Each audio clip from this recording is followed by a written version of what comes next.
Hello दोस्तों, अस्सलाम वालेकुम वरहमतुल्लाहि वबरकातुहू।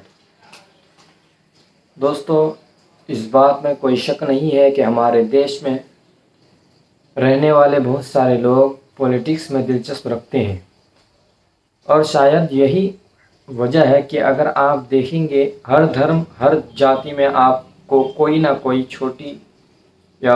छोटा या बड़ा नेता मिल जाता है, यानी हर जगह नेता मौजूद है। मगर आज की इस वीडियो में 5 बड़े नेता यानी 5 बड़े ताकतवर नेता के बारे में बताएंगे जिनको भारत के 5 सबसे बड़े पावरफुल नेता माना जाता है। तो दोस्तों, चलिए वीडियो को स्टार्ट करते हैं, देखते हैं और जानने की कोशिश करते हैं कि मुल्क हिंदुस्तान के लिए मुसलमानों ने क्या क्या कुर्बानियाँ दी है। चलो वीडियो स्टार्ट करते हैं। ये है स्पेशल मुसलमानों के लिए और मुसलमान का क्या हाथ है इस देश में। तो चलिए वीडियो स्टार्ट करते हैं। दोस्तों, इस बात में कोई शक नहीं है कि हमारे देश भारत में रहने वाले ज़्यादातर लोग पॉलिटिक्स में बहुत ज़्यादा दिलचस्पी रखते हैं और शायद यही वजह है कि अगर आप लोग देखेंगे तो भारत के हर कोने में, हर छोटे बड़े शहर और हर छोटे बड़े गांव में, हर धर्म में, हर जाति में आपको कोई न कोई छोटा या बड़ा नेता मिल ही जाएगा, यानी हर जगह पर नेता मौजूद होते हैं। मगर आज की इस वीडियो में हम आप लोगों को भारत के 5 ऐसे खास नेताओं के बारे में बताएंगे कि जिनको भारत के 5 सबसे ताकतवर मुस्लिम नेताओं के तौर पर देखा जाता है, यानी जिन 5 नेताओं को इंडिया का सबसे ताकतवर मुस्लिम नेता माना जाता है। तो दोस्तों, इंडिया के 5 सबसे ताकतवर मुस्लिम नेताओं की इस लिस्ट में 5वें नंबर पर नाम आता है आजम खान का। आजम खान की पैदाइश 14 अगस्त 1948 को रामपुर में हुआ था। इस हिसाब से आजम खान की उम्र इस वक्त लगभग 73 साल के करीब हो चुकी है। आपको बताते चलें कि आजम खान की गिनती उन चंद खास नेताओं के साथ की जाती है कि जिन्होंने अपनी होशियारी के बलबूते पर देश की एक मशहूर और ताकतवर पार्टी यानी समाजवादी पार्टी की बुनियाद रखी थी। समाजवादी पार्टी की बुनियाद रखने में और उसको इतना ज्यादा ताकतवर बनाने में मुलायम सिंह यादव के बाद अगर सबसे बड़ा किरदार किसी ने अदा किया है तो वो है आजम खान। आसान लफ्जों में हम ये भी कह सकते हैं कि आजम खान के बिना मुलायम सिंह यादव समाजवादी पार्टी को कभी भी इतना ताकतवर नहीं बना सकते थे। आजम खान ने अपनी राजनीतिक जिंदगी को शुरू करने से पहले लॉ की पढ़ाई की थी, जो कि उन्होंने मशहूर अलीगढ़ मुस्लिम यूनिवर्सिटी से कंप्लीट की थी और फिर पॉलिटिक्स में आने के बाद भी उन्होंने अपनी कामयाबियों के झंडे बखूबी गाड़े। आपको जानकर शायद हैरानी होगी कि आजम खान हमारे देश भारत के इकलौते ऐसे मुस्लिम नेता हैं कि जो 1, 2 या 3 बार नहीं बल्कि लगातार 9 बार MLA रहे हैं। इसके अलावा समाजवादी पार्टी की गवर्नमेंट में वो एक लंबे वक्त तक कैबिनेट मिनिस्टर भी रहे हैं। समाजवादी पार्टी में आजम खान के कद का अंदाजा हम लोग इस बात से भी लगा सकते हैं कि समाजवादी पार्टी की गवर्नमेंट में आजम खान को सेकंड चीफ मिनिस्टर यानी दूसरा मुख्यमंत्री भी कहा जाता था। मगर आजम खान के लिए बदकिस्मती की बात यह है कि इस वक्त पिछले कई महीनों से वो लगातार सैकड़ों मुकदमों की वजह से जेल में बंद हैं। और आपको जानकर शायद हैरानी होगी कि जिन मुकदमों के बलबूते पर आजम खान को जेल में डाला गया है उनमें बकरी चोरी, किताब चोरी और इस जैसे बहुत सारे छोटे और अजीबोगरीब मुकदमे भी शामिल हैं। दोस्तों, अब बात करते हैं भारत के चौथे सबसे ताकतवर मुस्लिम नेता के बारे में और वो हैं जम्मू कश्मीर के गुलाम नबी आजाद। गुलाम नबी आजाद की पैदाइश 7 मार्च 1949 को हुई थी। इस हिसाब से इस वक्त गुलाम नबी आजाद की उम्र लगभग 72 साल हो चुकी है। गुलाम नबी आजाद भारत देश की सबसे पुरानी पार्टी यानी कांग्रेस के एक मशहूर नेता हैं, जो न सिर्फ एक बार जम्मू कश्मीर के मुख्यमंत्री रह चुके हैं बल्कि साथ ही साथ मनमोहन सिंह की गवर्नमेंट में हेल्थ मिनिस्टर का ओहदा भी संभाल चुके हैं। इसके अलावा 2014 से लेकर 2021 तक लगातार राज्यसभा में भी गुलाम नबी आजाद विपक्ष के मेन लीडर के तौर पर काम करते रहे हैं। गुलाम नबी आजाद ने भारत की राजनीति में क्या किरदार अदा किया था, इस बात का अंदाजा हम लोग इस बात से भी लगा सकते हैं कि जब 2021 में गुलाम नबी आजाद राज्यसभा से विदाई ले रहे थे तो पूरा का पूरा देश रो रहा था। राज्यसभा में बैठे हुए सारे के सारे नेता, अब वो चाहे बीजेपी से थे, कांग्रेस से थे या किसी भी पार्टी से थे, सब के सब इमोशनल हो गए थे। RH नेटवर्क के नॉलेजेबल फ्रेंड्स गुलाम नबी आजाद को सन 2022 में यानी इसी साल ही भारत की गवर्नमेंट की तरफ से पद्म भूषण के अवार्ड से भी नवाजा गया है। एक्सपर्ट्स की माने तो सन 2009 से लेकर सन 2014 तक, यानी जिस दौर में गुलाम नबी आजाद ने भारत के हेल्थ मिनिस्टर के पद को संभाला था, उस दौर में बहुत सारी कामयाबियों के झंडे गाड़े थे और भारत को पोलियो मुक्त बनाने में भी एक अहम किरदार अदा किया था। और इन्हीं कामों की वजह से ही उनकी कुछ इंटरनेशनल ऑर्गेनाइजेशंस की तरफ से भी तारीफ की गई थी। दोस्तों, अब बात करते हैं हमारे देश भारत के तीसरे सबसे ताकतवर मुस्लिम नेता के बारे में, और वो हैं हामिद अंसारी। हामिद अंसारी का ताल्लुक भी कांग्रेस पार्टी से है। हामिद अंसारी का जन्म 1 अप्रैल 1937 को हुआ था। इस हिसाब से इस वक्त उनकी उम्र लगभग 84 साल के करीब पहुंच चुकी है। बात करें अगर हामिद अंसारी की एजुकेशन के बारे में, तो आपको बताते चलें कि हामिद अंसारी ने अपनी तालीम अलीगढ़ मुस्लिम यूनिवर्सिटी के साथ साथ यूनिवर्सिटी ऑफ कलकत्ता से हासिल की है। इसके अलावा हामिद अंसारी की कामयाबियों की लिस्ट बहुत लंबी है। सबसे पहले तो आप लोग ये जान लें कि ये हामिद अंसारी उन्हीं मुख्तार अहमद अंसारी के पोते हैं कि जिन्होंने हमारे देश भारत की आज़ादी में तो एक किरदार अदा किया ही था, साथ ही साथ जामिया मिल्लिया इस्लामिया यूनिवर्सिटी की बुनियाद रखने में भी एक अहम किरदार अदा किया था।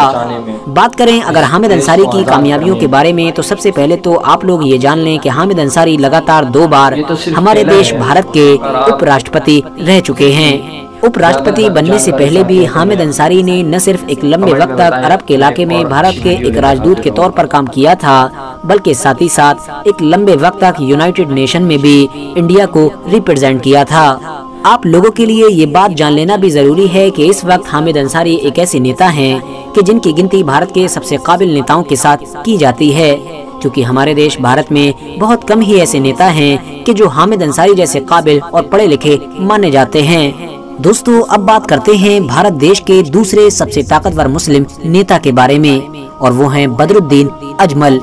मौलाना बदरुद्दीन अजमल की उम्र इस वक्त लगभग 72 साल हो चुकी है। उनका जन्म 12 फरवरी 1950 को हुआ था। आपको बताते चलें कि Badruddin Ajmal all India United democratic front party के प्रेसिडेंट हैं। इनकी पार्टी बीजेपी और कांग्रेस के बाद असम की सबसे बड़ी पार्टी मानी जाती है। असम की टोटल 126 सीट्स में से इनकी पार्टी का कब्जा 15 सीटों पर है।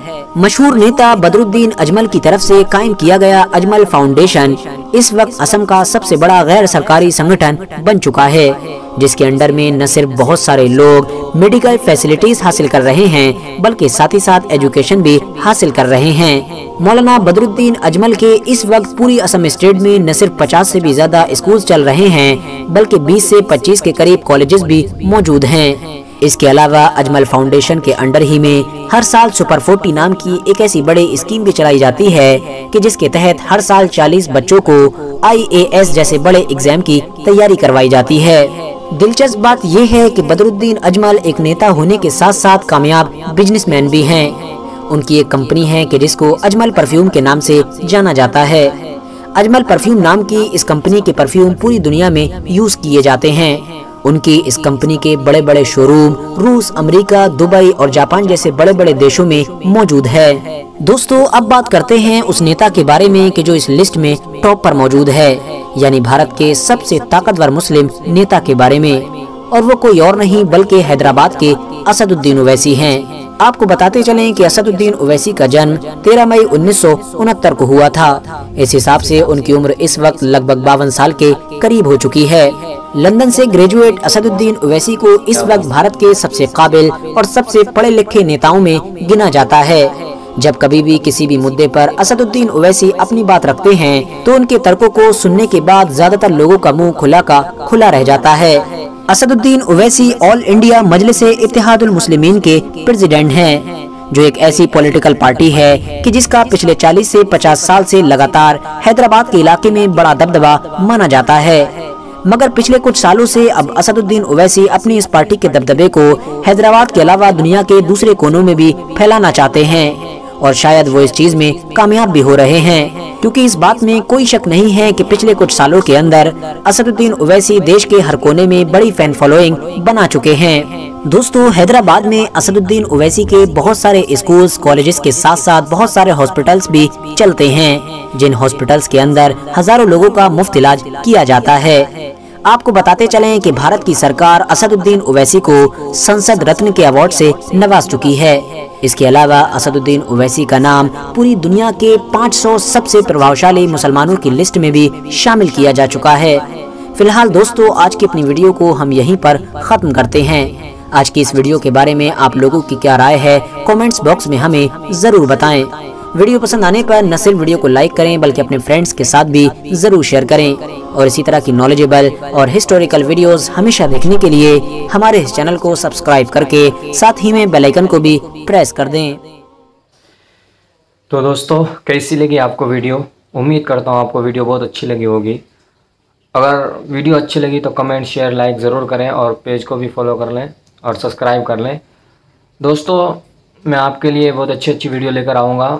आपने वीडियो में समाज ज़रूर किए होंगे कि मुसलमानों का योगदान इस देश के लिए क्या है। कितने बड़े बड़े उलमा मुसलमान इस देश के लिए जान की बाजी लगाकर इस देश को आज़ाद किया है।